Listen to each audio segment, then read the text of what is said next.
With a yo-ho-ho, it's Ted of the Toaster. Welcome back to Let's Play Inazuma 11 3 Team Ogre Attacks. Last time, we beat the Queen's Knights, the representatives of England, and now we are celebrating with a bit of time off in Port Leot. So we're just going to let them wander off by themselves. This isn't a holiday. Loosen up a bit, will you? This lot'll be fine. They have to let their hair down at some point. Yeah, too right we do, because this port's nice and I'm glad it gets its own scene. I'm going to get this for me mum, she'll love it. What's the matter, Mark? Can't decide what to buy? No, I'm totally stumped. I'll never know what to get for my mum. How about you get her a milk tray? They're only £5 and everyone likes chocolates, right?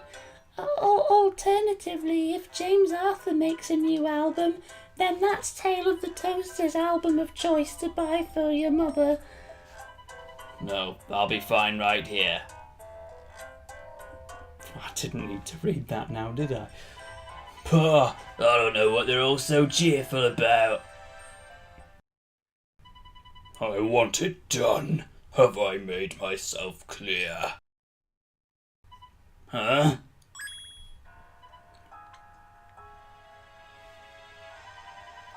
Could it be him? Chapter 6. Mr. D's Dastardly Design.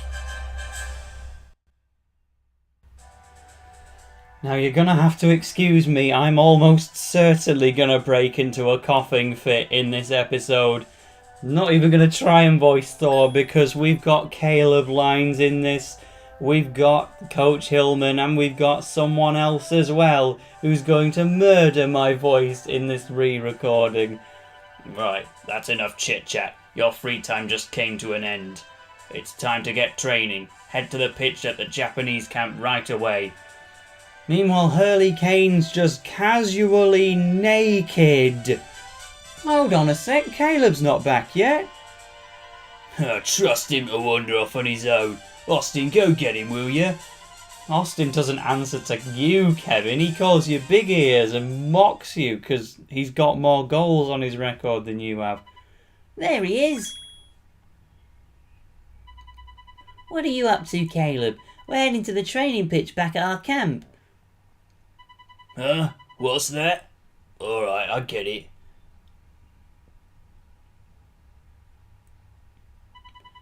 Who is that man he was talking to? Who's the man that I'm talking to, as a matter of fact? Give me a moment, I need a moment to cough.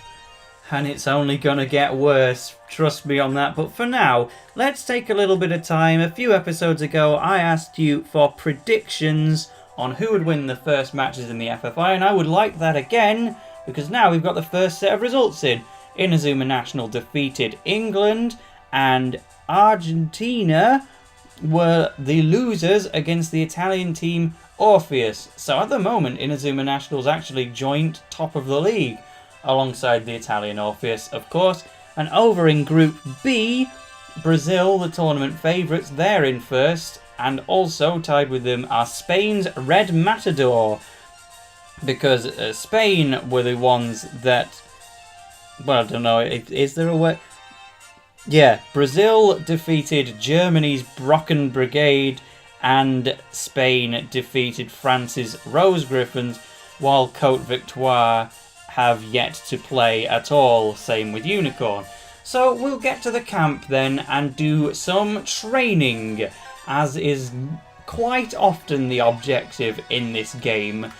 But you know, it's important, it's a football game. In fact, I can even tell you ahead of time, this session is dedicated to showcasing the new move Dimensional Hand, which I slagged off the name of in the previous episode. And, oh, by the way, yeah, that's important. Our next match is going to be against Argentina, captained by Thiago Torres. They did not lose a single goal in the qualifying rounds. Should prove a tough opponent to come next, even though they just lost to Italy. But that doesn't matter. Dimensional Hand! Yeah, I think Dimensional Land's a pretty lame name But there's also a second reason I'm not too keen on it, but for now, blimey, Mark's mastered Dimensional Hand. Now he's only gone and blimmin' well made it better. Mark's not just copying his granddad, he's coming up with moves of his very own. Get on, Mark. Well, if there's anyone who knows about copying other people's moves, it's you, LeChance. I just want to, silence the game audio and blow a just cold whistle. That was awful. And LeChance is understandably upset after a comment like that. How's someone like me supposed to compete on world stage? What was the blimmin' point of me being picked for Japan's team? Hey, I respect you. I tend to use you more often than I use Mark. I've made up my mind. I want to play in goal for Inazuma National. And I want to be even better than Mark Evans. I'm going to get my own special move. I'll blimmin' well show you. Please do. But the other problem with Dimensional Hand is that when we watch the dub of Inazuma 11-3, I think it's... Yeah, Detective Smith's over here. I'm going to casually pretend he's not for the sake of my throat. Yeah, so a lot of people slag off the dub for Season 3 and Inazuma 11 in general. I think it's fine. I don't think it's great, but I don't think it's bad. But there's a lot of scripting errors. They consistently call Jordan Janus. Heck, they don't even call him Janus. They call him Janus. And they tend to use the Japanese names for moves. For example, Archer Hawkins' Vac Attack comes out as Hollow Demon. And most importantly, Dimensional Hand comes out as Ichigen the Hand, which doesn't mean anything. And that annoys me. But before we talk to Detective Smith, this old man has just invaded our dormitory for some reason. He's not even part of our team, but a certain Jordan Greenway and some other guy are training in secret. Now, where were they again? Could they be within Japan somewhere? I think we have to dedicate the second half of this episode to having a look. But for now, let's see exactly what Detective Smith's come to talk to us about. Now look at this picture. It looks like a man with blonde hair. It's hard for me to make out his face, though. Could it really be? Ray Dark? What? Ray Dark? You're really saying he's the man in the picture? I thought exactly the same thing, Jude. This is a photograph of the manager of the Italian team, Orpheus. They had another manager, but he was replaced without any warning. No one knows why or what the story is with the new manager. Very mysterious, isn't it? Wait a second. It was him. That's the man I saw Caleb talking to earlier at the port. What? Is that true, Caleb? Have you been speaking to Ray Dark? And what if I have? What? I was just joking. Keep your hair on, Jude. What's with you? Coach Hillman, is Ray Dark really that bad?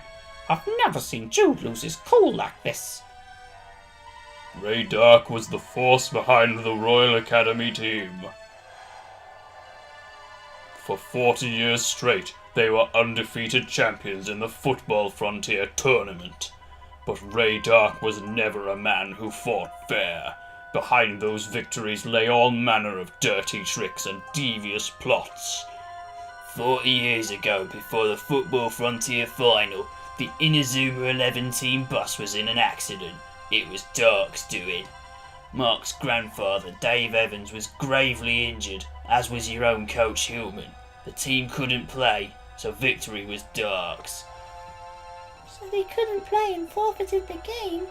That's what happened to my dad when he was the coach of Cherry Blossom.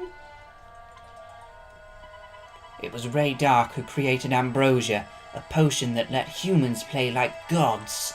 He was arrested as a result, but that wasn't the end of the story.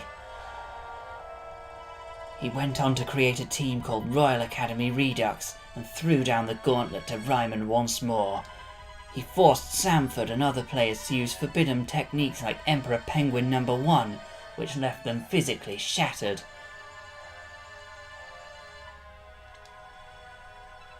So he's a man who toys with the lives of others, using them to further his own ends. But what drives him to do this? Ray Dark is driven by hatred. Hatred of football and everything to do with it. Ray Dark's father, Tom, was a superb player who represented his country. But no player can remain in peak condition forever. As Tom Dark got older, his abilities as a player declined. Over time, younger players joined, including Dave Evans, and Tom Dark eventually lost his place in the squad. It broke him. He never recovered, and so his son vowed to take revenge on those who caused his father to suffer. Ray Dark hates football, and it's this hatred that drives him to try and dominate it. That's how his twisted mind works. Stonewall, if I find out that you're still involved with Ray Dark, I'll... What? What will you do? I'll never forgive you. Never. Pah, you never could let things go, could you, Jude? Coach Travis, I need to find out if this is really Ray Dark. If it is him, then he's plotting something. I guarantee it. And that means we're all in trouble. Jude. Okay, you have 1 day, but from tomorrow, I want to see you training for the Argentina game. Jude, we'll help out. Let's find more about the man in the photo. So he's the Italian coach, is he? I reckon we should have a word with his squad. And then, for some reason, instead of going to the actual Italian camp, we have to go to the Argentinian camp to find the Italians. Because that makes a whole heap of sense. But we're going to do that in the next episode, because this time I have something far more important to do. We're going to Ryman Junior High, baby! Which, by the way, means going back on the plane again. It costs a lot of money to run an aeroplane, you know. You better be worth it, player who might be here. Now you have to refresh the map a few times. This is my 3rd time walking into the area. But no! Would you mind? I'm trying to reunite with my favourite character who's even in my channel banner now. I'm doing my damnedest to win back my place on the Inazuma National squad, you see? But I've been doing so much training lately that I haven't had time to think. And you know what they say, if you don't use it, you lose it. You've got to keep your mind active. I know, why don't I start off with a proverb and then you can think of how it ends. There'll be 4 questions altogether. Alright, here's the first proverb. I am completely down for this. The early bird catches the... And we have to actually type it in, but the answer to question 1 is worm lifting wedge. That's right, that was an easy one. On to the second proverb. All's well that... And we have to actually put 2 words here. But all's well that ends well. It will end well by having Jordan on the team, right? Well done. Time for proverb number 3. Seeing is... I can see people getting this wrong if they spell the word believing wrong. That's... Have I got it right there? I'm having a bit of a brain fart while I'm commentating. I'm sure it's... Yes, of course I spelled it right. The more the... That's probably the most vague one, but it's the more the merrier. Which exactly applies to people on my team, especially you. And yes, it is not mandatory. Jordan will never have any lines in the game again, but we have finally got Jordan back. And absolutely I am adding him to the main squad, so let me go do that.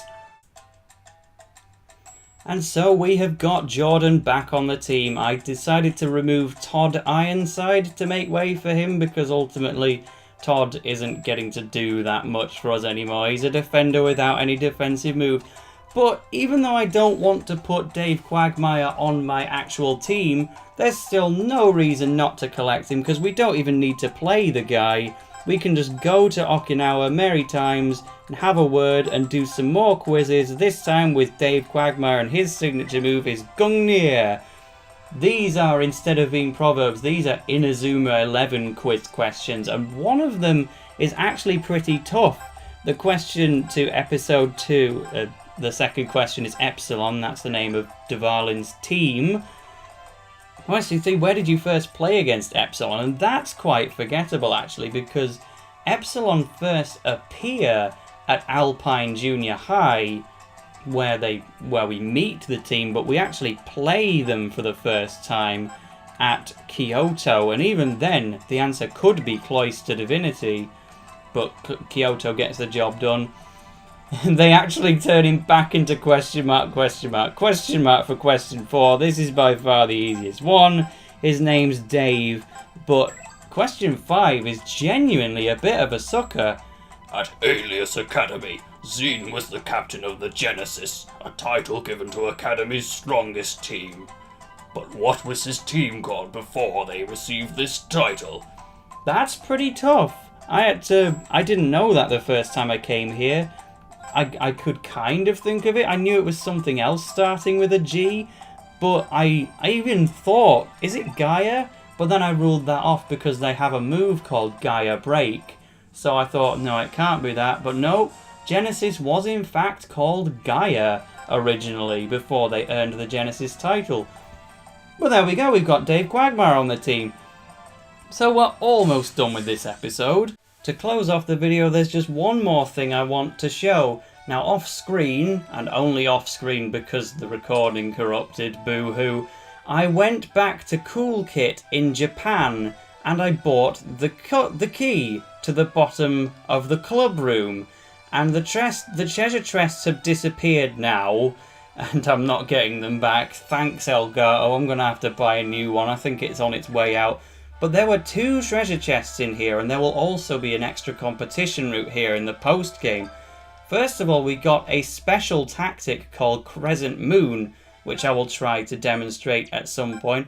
But also, we got a move manual for something called Emperor Penguin Cross, alternatively Emperor Penguin X.